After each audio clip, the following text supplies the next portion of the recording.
this to a non-for-profit as well? Sure.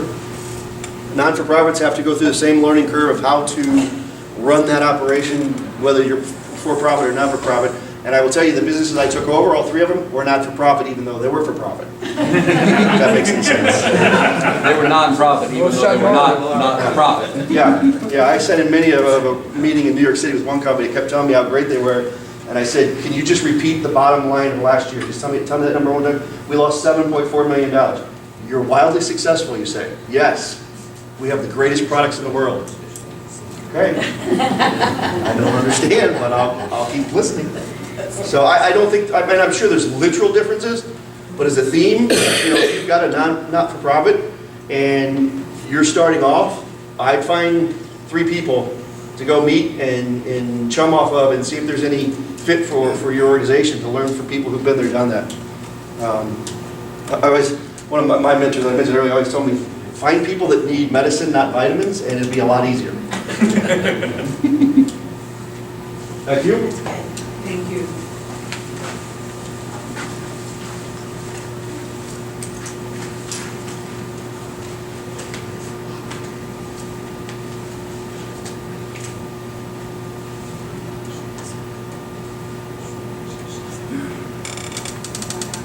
Yep, go the other way. There you go. So, as Dave and Andrew just talked, I need to turn this back on again. Hello? Is that better? Okay. As they just discussed, choosing the person is hugely important. Personalities matter. You don't have to have the same personality, and complementary skills usually are better, but they can create some conflict, which is good because people challenge you then to do better. So the biggest thing about getting a utility player, and we've talked about having an interim CEO or someone to step in for a while and help you with your company. You can also do piecemeal. Have someone do part of your work, maybe do your financing, maybe do your HR benefits, or whoever is helping you. And you can use consultants, you can use a mentor that you give, maybe pay them with equity, a small amount of equity, or you can pay them an hourly rate. Whoever that is, it's really important to try to keep control of your information. Whoever helps you should be teaching you and should be giving you their work products. Everything about your company should remain the knowledge of your team. It's hugely important. So I've made a list of, actually we made a list of different things that maybe a founder could hand off to someone else, could delegate, or could ask someone to come in and train them to do it, rather than doing the research and spending the time to figure these things out for themselves. When they do that, it causes them to lose and keeps them away from their innovation. So most of these everyone will know about. The last item are the business and growth incentives. If you have a company that's growing quickly, you can reach out to different economic development departments and potentially receive tax credits or cash rebates for adding jobs or investing capital in a different jurisdiction. So you really want to think about that when you first start down the path of growing. Once you've grown, once you start adding the heads, those incentives can be difficult to get. So you should reach out to somebody and just find out what the rules are and see if you're at all eligible, and then you can try to get that money, since it's available for companies to grow. When you think about utility players, you should really kind of bucket your work. Do you have one-time tasks? Maybe those are the things that you hand off right away to somebody else who's experienced and can get it done quickly. All you have to do is review and sign. Might make a lot of sense. There are things in HR that you want to understand as best you can, and probably the biggest thing is most founders use contract workers, which is great, but you have to be careful of IRS rules with how you control their work.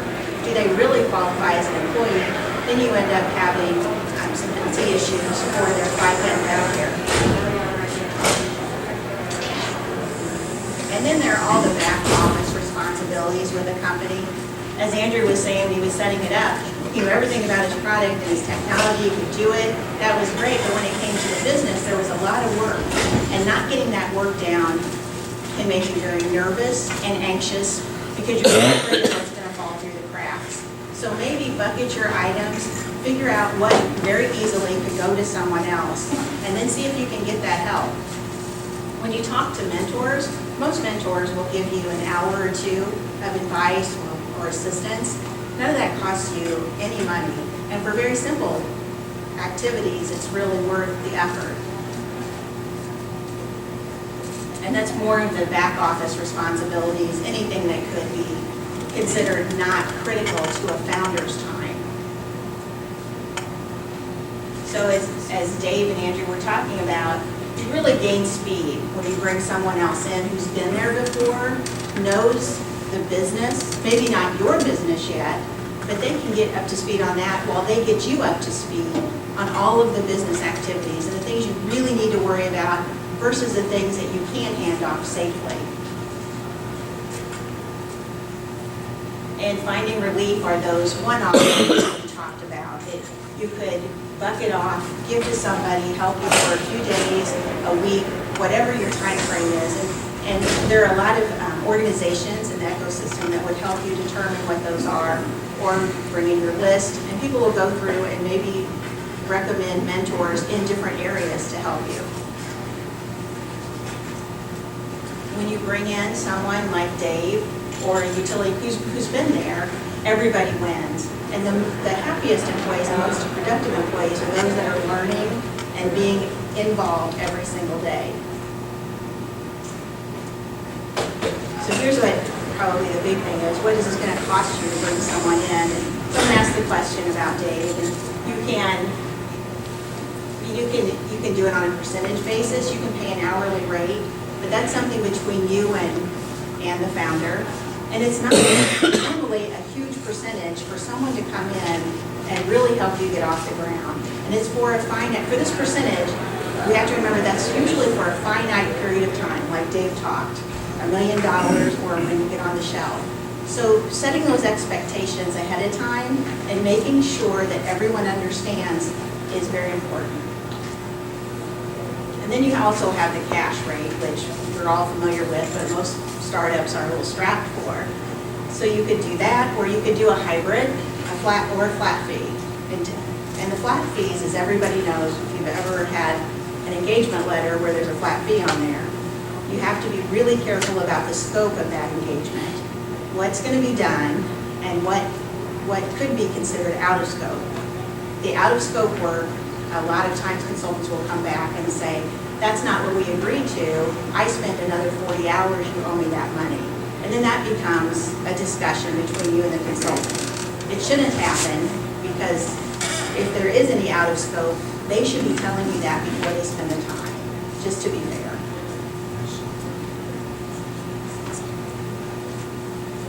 And then to find the short-term CEO or a utility player, and Dave and Andrew both talked about this, hugely important to network and spend a lot of time with someone before you actually commit to that relationship. I think many of us have seen teams or groups of founders who started out great, worked together for a year or two, and then realized that their direction was perpendicular rather than parallel.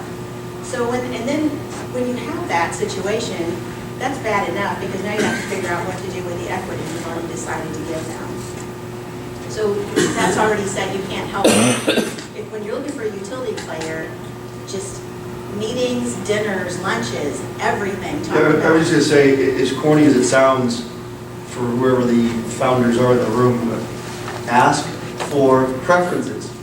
I mean, if you go apply for a job, you get asked for references. This is your business that you created from scratch. This is your baby. Ask for references, call those references, go meet those references if you can, and sit down and tell them what type of person you're looking for, what your needs are, just like they do to you if you were looking for a real job. It's absolutely paramount that you don't just take face value of, oh yeah, I can do that for you, let's go. It doesn't always pan out that way.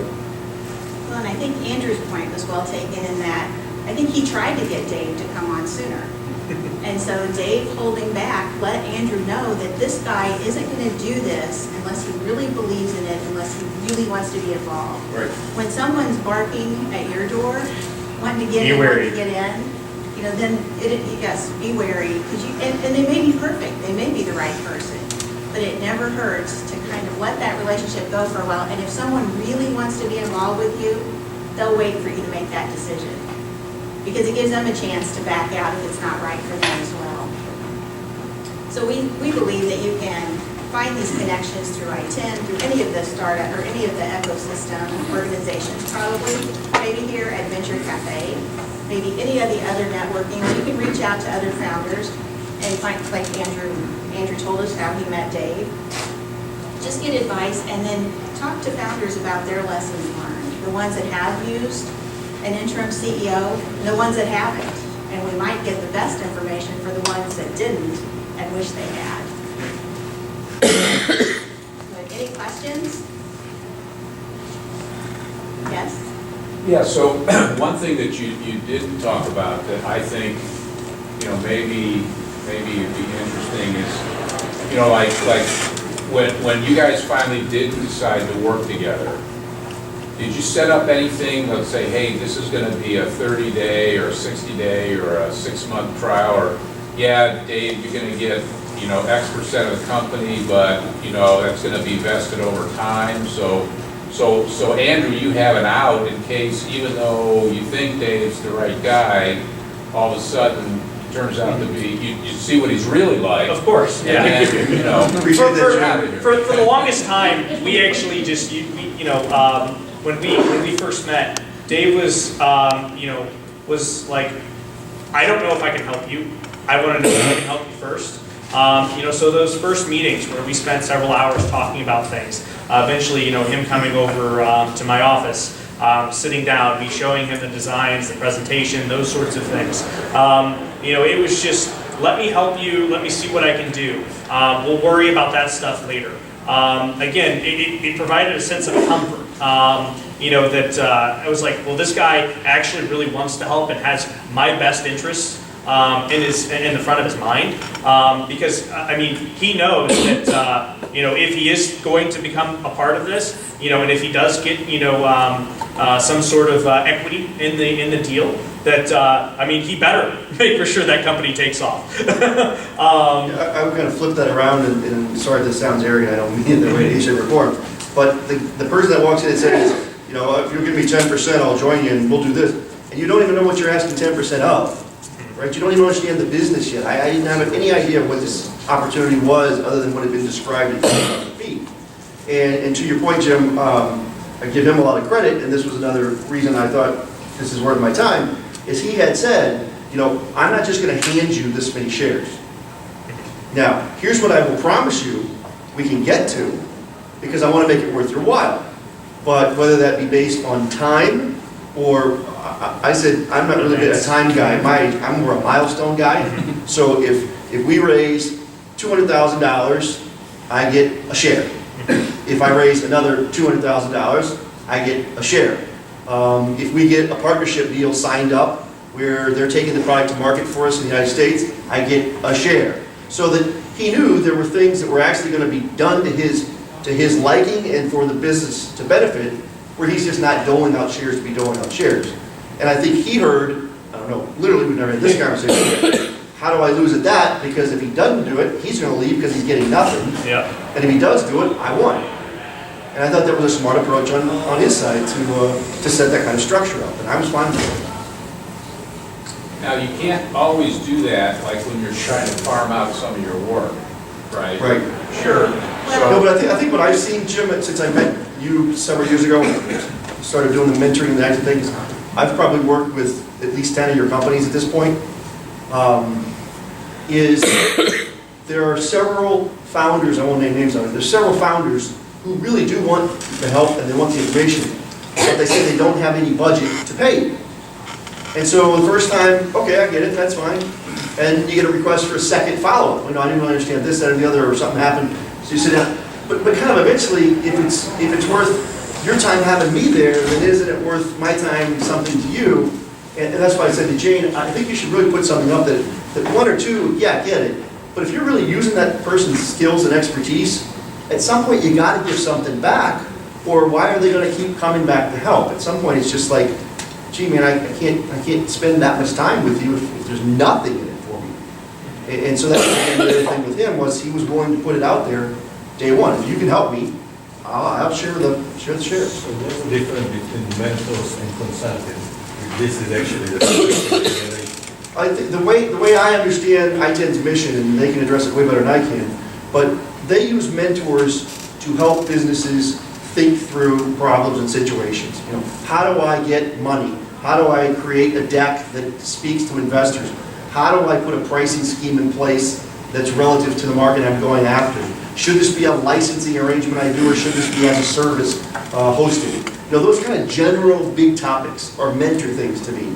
When you get to consulting, it's much more, I'm really here for some period of time, or until something happens that you're going to get some real result out of, and it's more of a every day for 2 hours, or every Wednesday from noon to 3, where there's a repetitive, you know, kind of contract in place with some kind of compensation. So the mentoring is basically one-time show kind of session? Not to me personally, I can't speak to the other ITEN mentors. I think there's others besides me that will do 2, 3, 4 sessions, and Melissa's shaking her head. Yeah, I think there's several that will do that.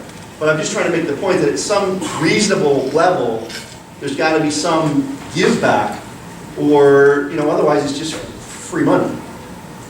At some point, that's just not a level playing field. Yeah. And I think to Jim's point on those one-off activities, you can get, or for a bulk of activities, you can get that for this 0.5% or 1%, based on what it is. But it's just like when you bring in someone to your team, everything is based on deliverables.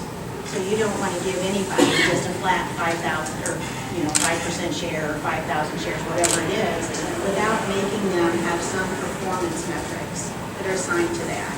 So if you could get someone, give them 0.5% and say, I want you to do my books for 2 years, or whatever that, and you'll have to look and see how much work that really is for them. If it's just basically a bank account and following that and putting it into an Excel schedule and handing it off to a tax preparer, maybe that's not worth a whole lot more. Maybe it's 0.25%. But I think that's a conversation, and as long as expectations are realistic and set out for exactly what will be done and when those shares will be issued, or that equity position. So you don't ever really want, and I think we've all kind of seen it, maybe done it ourselves, where we give equity in the beginning without really thinking through, what am I getting back for that? I love this team member, I think it's great, but then at some point down the road, you realize that maybe I wasn't too smart about how much I thought they would give, and maybe I haven't given them enough. So, which is easy to increase, not so easy to decrease. But I think there are people. You meant to that, yeah. Well said. So anyway, that's, I think it's doable. You just have to find the right person who'll work for that. Are you as an organization or as an EIR, you're saying these kind of things can be done serendipitously, which it sounds like that's how you two hooked up. Go to the Venture Cafe. Are you not just ITEN, but any of the mentoring groups? I think this is a valuable service. The question is, are you trying to facilitate those arrangements? Are you actively seeking people like that? Or are you?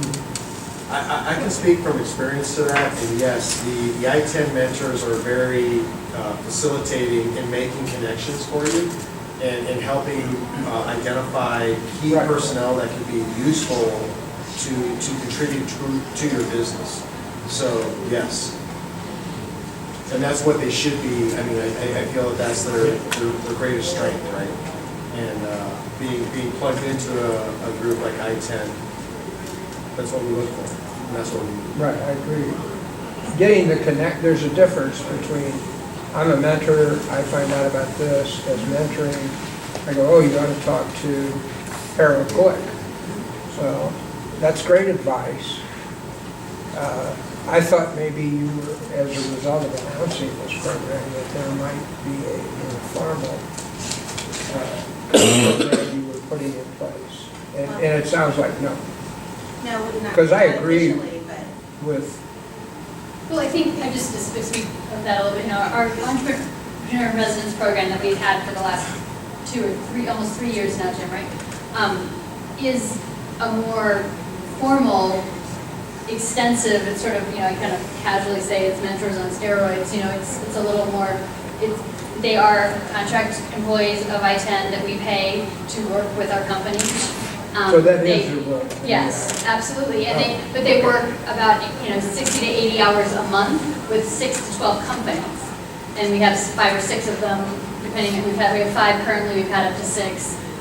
So it's not the situation with like Dave, he's an employee of Evtron and he's there, 24/7, right? Andrew? Yeah. It's actually not an employee because I don't get paid to do that. Yeah, right.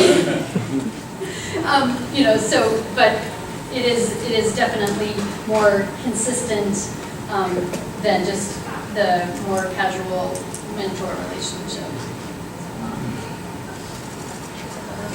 We are just about out of time, unless we have any other questions. We'll go ahead and wrap up. So we're have another group coming in at 6:30, but thank you so much and thank you to our presenters for